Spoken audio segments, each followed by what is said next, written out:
Лаги и невистини биле информациите дека грчката влада преку non-paper ги стокмила уставните промени и ги доставила до македонската влада, вели министерката Радмила Шекеринска.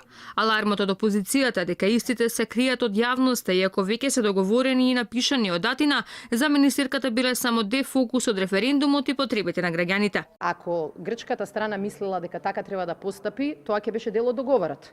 Затоа велам, лагите се тука, за да не ни дозволат да се фокусираме на суштината. Ние подпишавме договор, тој договор е обврзувачки. Подпишавме договор во кој превземавме обврски, наши се обврските, а не грчки.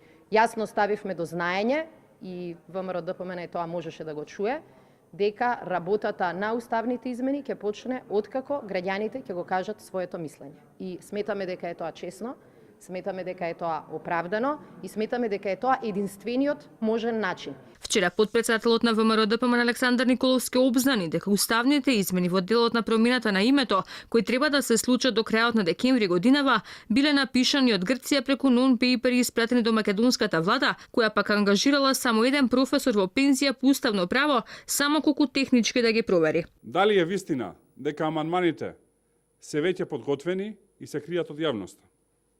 Истите, внимавајте, не се подготвени од македонската влада, туку од грчката влада и се дадени во форма на non-paper. Од македонска страна е ангажиран само еден пензиониран професор по уставно право, чија што задача е само номотехнички да ги среди истите. На што се должи ваквиот капитулански однос кон Грција? Таа да ги пишува амандманите, што треба македонското собрание евентуално да ги усвои. Дека власта знае какви ќе бидат уставните измени, јавноста се посомнува посебно по изјавата на премиерот Заев, кој одби да даде детали за ова под образложение дека тоа било непријатно за граѓаните. Јас сакав уште сега ако може да се презентира, да ги видат граѓаните како тоа излегува, но со сето тоа ќе се прави пријатно влијание врз граѓаните, а граѓаните треба навистина слободно да одлучат во овој период. Промените се во членот 3, членот 49 и во преамбулата.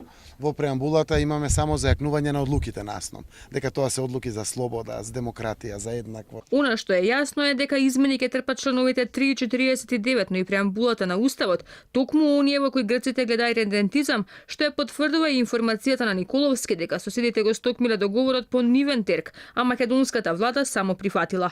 Опозицијата неколку пати побара увид во тоа што ќе се менува во највисокиот правен акт Уставот. Сепак за уставните промени ќе почекаме по референдумот, барем така најавија владините функционери. Инаку Шекерински во обраќањето на 4-тиот мобилен летен универзитет на Балканот на правниот факултет порача дека по големи избори и појасно изјаснување од престојниот референдум немало да имаме, па затоа луксузот кој сега сме го имале за членство во евроатлантските организации недозволиво било да го пропуштиме.